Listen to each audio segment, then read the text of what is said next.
You're all very welcome back. I just wanted to give a shout out to my co-hosts Lisa and Sarah, who have been signing the Assembly for people who are watching in through live stream. So thanks a million to you both.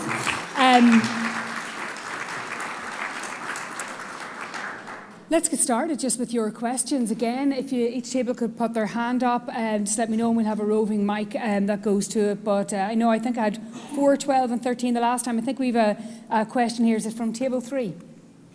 Yep, thanks. Good afternoon, everybody. Just a question there's an expert panel in play there today. One of the questions that our table had was, what recommendations would you recommend? Would there be policy changes in terms of, from your point of view, in the health and emergency services? Obviously, we've heard from the Gardaí in one of the last sessions, but what policy changes would you implement, and what would you recommend to be done? Because you are the people that are working on the front side of it on a daily basis. Yeah. Tom? Well, of course, it was mentioned earlier on there. I think, from our perspective, a better support system for the frontline workers would be fantastic, and particularly for paramedics who arrive at the scene, for those cases that refuse, that we have some sort of a definitive pathway that we can direct people to, whereas at the moment we don't have that.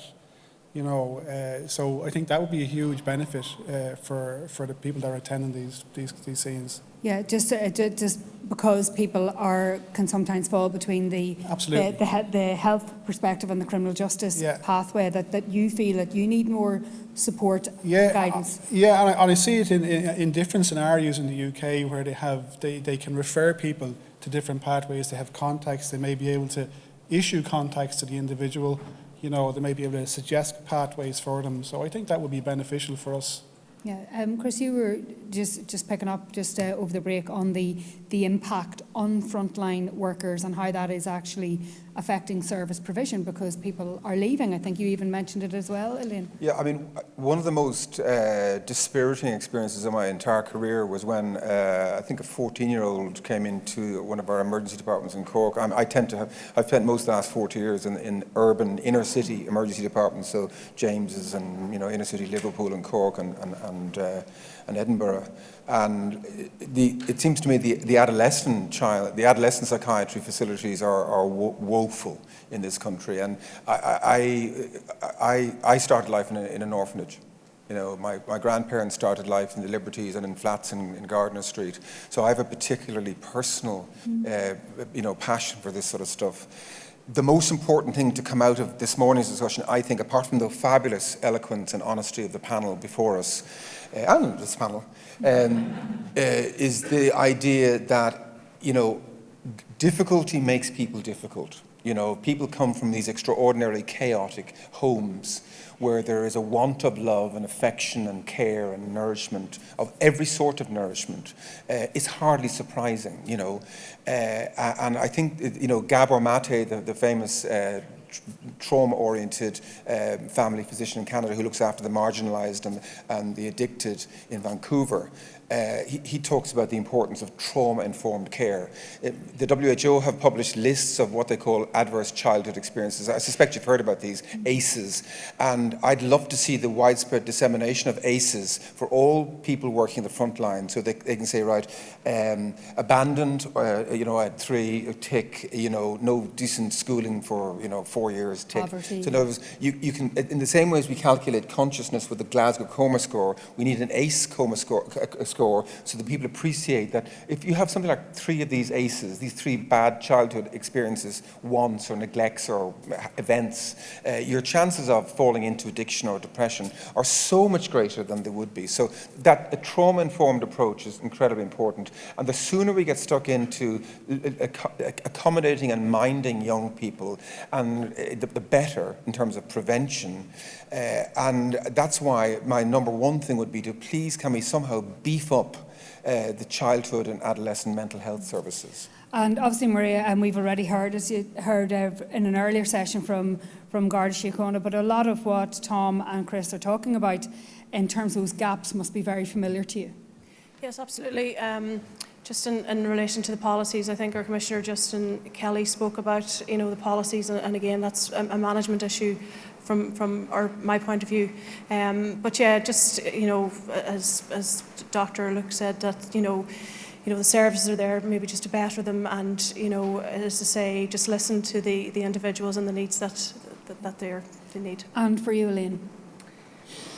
So I suppose from my point of view, I suppose I believe that we need to decriminalise personal use, possession of drugs for professional or for personal use. And there's also the piece for me, and I suppose I just want to make the point, the services that I run and look after and that are within our country for people who are in addiction to come into, it's very, very difficult for people to come in and do those programmes and to get the help and to do that piece of work, because coming out of addiction is really, really difficult.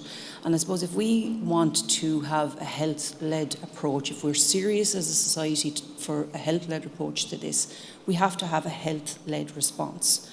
And we have to have the supports and the services and the treatment options available for people, because people like ourselves working in this sector want to help people out of this. People who are in addiction want to get out of addiction. They do not want, this is not a lifelong dream to be in addiction. They want to be out of it. And if we are serious about this, we have to put the services in place for them to be able to do that.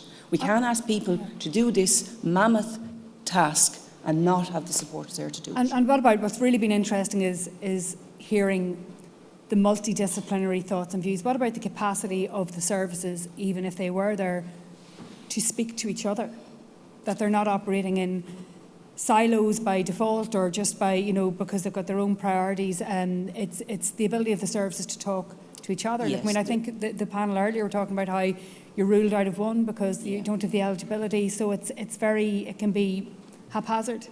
Yeah, and that definitely needs to happen as well. I think, you know, even from Chris's point of view and Tom's and from all our perspectives, you know, there needs to be people who, you know, are services available, who know about addiction and about how the interaction of all those things happen. We know that mental health issues is really linked to addiction. We need those supports. There's a new dual diagnosis programme starting. We need more of those. We need to be able to talk to one another, and all services need to be able to help and direct people into the appropriate care. Okay, thank you. To table 3. We have another question, I think it must be table 2. And then I'll take one from further down the room. Thank you. Hello, thank you very much. One question, and it kind of follows on from what you've just said there. It appears that we seem to have eligibility criteria for access to a lot of the services, and that we seem to put hurdles in the way for access to those needs. For example, you must be clean for X amount of time, or that perhaps access to other services you also need are dependent on it, you haven't completed other stuff. So the question I suppose we have is, when people reach out for help, why are we putting hurdles in the way? Chris? I didn't conclude my punchline about that 15-year-old. He waited 4 days in the emergency department. That was the point I was trying. Sorry, I meant to make that there was no services for them. There are no beds for a lot of teenagers. That was the punch about that, because for want of services. I agree, and I'm very sympathetic to the decriminalisation. I mean, I'm not a policy maker, but I do know that legislation can make a huge difference to us. I mean, many of you will be aware of the head shop legislation that came in urgently when we found ourselves, both in terms of policing and in terms of emergency departments, we were being overwhelmed by a sudden calamitous, explosion of deranged, violent, agitated, delirious, hallucinating teenagers being brought in by ambulance, 4 or 5 every week to all the emergency departments in our cities. And there was urgent legislation enacted in 2010. Yeah. Criminal Justice Psychoanalysis Act. Yeah. And as a result of that, the 110 head shops were mostly closed. There was only about 10 left, and the whole problem with head shop drugs vanished. So that was a sort of proof that it is possible for legislation to actually work on the ground. And people say, oh, you drive it underground. But the point was, head shop drugs were being bought by people online from China, and then they were being sold in Irish towns, pop-up shops. and they just went back online where they happened. So that's just by the by. So I'm all for reducing all these criteria, all these eligibility things, the decrim thing. I really hear that. People whose lives have been wrecked because of the sins of yore. I mean, my heart is broken listening to not Shannon, Gillian, yeah. about being accused about a 5-year-old sin or misdemeanor or whatever. I mean, that's heartbreaking. And again, that's where the system lacks any compassion. And we, above all, we have to keep compassion at the front of our thinking. Can I ask you, Elaine, specifically about eligibility, because you would be dealing with that particularly, when someone has a dual diagnosis, so there's a mental health issue, there's a substance misuse issue, and then they find, as that gentleman says, that the doors keep getting shut because they don't fit into whatever box, and presumably it's because those services have their own requirements. It's not maybe done maliciously. No, it's absolutely not. And I suppose the short answer maybe to your question is around resources. It's about and the services that are available, where they're available. I mean, St. Francis Farm, which is a unit that I've run for many years, lovely, middle of Tullow, lovely setting. But it is far away from medical services, and there has to be a safety aspect to what we're doing, and particularly around dual diagnosis. But I suppose services do scramble a little bit to adjust and to try and allow access into services, but we're so oversubscribed that we just have to be. That's the short answer from my perspective on it. Yeah. And of course, then, as we heard earlier, that means that people can fall through the gaps once again. Absolutely. I want to take another question just in the last couple of minutes. I'm going to go to table 14 because I've been very concentrated in the front of the room there. Table 14, please.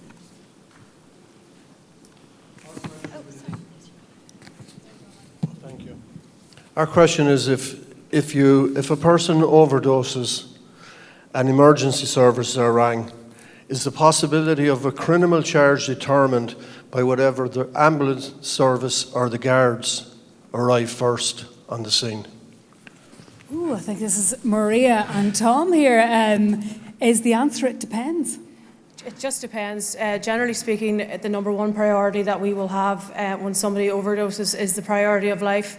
So everything else is just making sure that the person survives, and we provide obviously the best services that we can. And if it's not the application of CPR initially, or if we need to do it, it's 999 immediately. And we stay on the phone. We relay back all the information that we can give the ambulance person on the phone. And it's not about bringing this person to court or anything like that. It's the preservation of life, and that's our duty of care is there for that purpose. So any overdoses that I would have went to, it's making sure that this person lives and survives, and following up, obviously making sure that they're okay afterwards, ringing the hospital, making contact and keeping contact. And for the guards, we would know all the people that are in drugs around the city centre. We would know them by name, and we do have a relationship with them. It's not all we're out there to arrest them and bring them to court and get charge sheets. It's most certainly not. We do build a relationship with them, and they have a relationship with us as well, and we keep them safe, and that's basically it. But Tom, what was sort of picked up from you earlier is that obviously you're there with an equally, that's your agenda to preserve life, but there are circumstances in which a criminal justice element creeps in because of the violence, the aggression, or because there is a threat to their safety or to yours or to anyone in the vicinity. Yeah, and that, of course, is probably unpredictable. As I said earlier on, we will try our best to avoid having to call the guards in. And having said that, we would arrive at an overdose case and the guards may be there ahead of us. And I think we both work, and we both have a shared view that we try to do the best for the individual. I find that even with the guards I interact with, that we want to try and reverse what's after happening here and get this person to definitive care. So we do try to avoid the criminality end of it and look at the best interest of the patient, really, is what we're trying to do. And Chris, when somebody's in the ER room or whatever, they could be violent, but they're also very, very vulnerable. They could need, a lot of medical help, but then there are all these other issues that are triggered. How do you and your colleagues deal with that? Is is that again what I'd mentioned to Maria earlier? There's the public safety and the welfare. It must be a constant sort of balancing contest, of yeah. the two. I mean, there's a constant contest between, the public the well-being of most people in the emergency department and each of the individuals, and you're constantly triaging. You've all heard the word triage. That means you're trying to prioritise the person who's most likely. It's the basis of Tom's work is the person who's most likely to succumb in a competition between the 6 cases. Who's going to succumb first? That's triage. So basically, you're deploying as much clinical skill and wisdom as you can. For example, I mean, Tom will know this. Very often, you get somebody brought in handcuffs on a gurney or a trolley. There'll be all these sweaty guys around, trying to, looking very sweaty and exhausted. And sometimes you just bring them into a back room, and you switch the light off, and you ask everybody just to step back, and suddenly the person collapses into a deep sleep. Because they've been overstimulated. It's a fight or flight thing. Drug violence is basically fight or flight. They may have hallucinations, which are terrifying. Plus they have panic, they have palpitation and chest, all sorts that are causing panic. And sometimes if you just stop the stimulation, turn off the lights and go quiet, they fall asleep. So there's that sort of thing. But ultimately, in a hugely overburdened emergency department, it's very, very difficult. And that ultimately is why we're constantly battling to try and aim for preventive measures, because we're all about prevention, trying to reduce the demand side, because the supply side grows slowly, but the demand side keeps outstripping it, So I think what I was hearing from Maria, that there's no intention to go out and criminalise somebody for being in that vulnerable position, but there may be, as Tom and others said, circumstances where that intervention might be required. Before we go back again, I have room for one more question. So what about table 5? And if I've left any tables out, I'll catch up after lunch, I promise. Don't you think that casualties around cannabis are rather because of the lack of education and also because of the product being spiked, aka not balanced between CBD and THC compounds? Okay, so can I just ask you to say that a little bit slower for me? Okay, so don't you think that casualties around cannabis are rather because of a lack of education and also because of the product being spiked, aka not being balanced, the CBD and THC compounds within the cannabis? Yeah, I know what you're saying. Yeah, so Chris, I mean, ultimately, there's a lot of mythology around about cannabis, as we all know. There's a lot of mythology and philosophy and what I call theology. People take positions. They believe or they don't believe, regardless of what's said. But what we do know in terms of the pharmacology of cannabis is that the THC is basically the psychoactive agent, which makes people gives them the euphoria and most of the neurological effects. And the CBD that we see so much of around the place is the benign part of the benign molecule within a very complex cannabis family, because there are dozens, sometimes hundreds of different chemicals within, for example, a spliff, or even within a cannabis flower. So I'm not sure about the education. You have to really, I suppose, to be cynical, you'd have to ask the dealers whether they're getting their ratios right. But look, having said that, a lot of research is going into this now, and I would certainly be very optimistic that CBD will have a huge role in palliative care and rheumatology and neurology and chronic pain and so on. So I remain optimistic, and what we do need, as always in these scientific meetings, is more research is needed. Tom, just finally before we close out, though the challenge for you and your colleagues is that you don't know what you're dealing with. You're not stress testing or quality controlling these drugs by virtue of the fact that they're illicit. Is what the real challenge, because you don't know what those properties are? Absolutely, and we don't really even go into that. We arrive at an overdose or a person who we assume has taken drugs. We don't know what they've taken. We take the same kind of treatment pathway, same assessment pathway, same treatment pathway. And then it changes depending on what the outcome will be. But you're right, we do play detective a bit as to what's been used. And of course, I said earlier on, there's a polydrug use now. So you may think that this person is overdosed on heroin or is erratic and irrational because he's taking cocaine. but you really don't know. And even to try and find out what they've taken is quite difficult, you know. So we follow a certain pathway and we kind of stick with it. It varies here and there, but generally it's the same. Just add one last coda to that. The biggest crisis in Washington and the States is spliffs laced with fentanyl. Yeah. And fentanyl Yeah. is 50 times stronger than morphine or heroin. Yeah. And it's killed 80,000 youngsters this year alone. Yeah. And it's the biggest crisis at the moment in the Washington area and in North America. People who do not know what's in that spliff. It has been fascinating, Tom, Elaine, Maria and Chris, to get that frontline view. Thank you for your questions, and it's been a fascinating morning, so thank you to both the earlier panel and to this, and I'll hand back to you, Paul.